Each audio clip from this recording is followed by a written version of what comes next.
wis wayahe disembreti lur. Jadi umure ki mau 75 hari setelah tanam lur. Saiki wis wayahe nyembreti, ngisor-ngisor tok ae. Regane iki arep nggo persiapan tanam kedua lur. Jadi hingga sampai lak nyembreti kabuh iki paling kurang luweh waktu 15 hari ke depan sudah ditanami kembali lur. Jadi jagungnya orang tua ini iki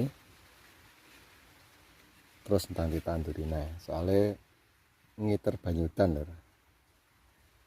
Nanti sing dhisik biasane iki engko ya isik banyudane sik gedhe.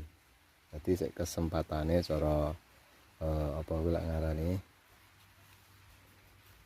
cara panene ngono sik mungkin sik iso panen.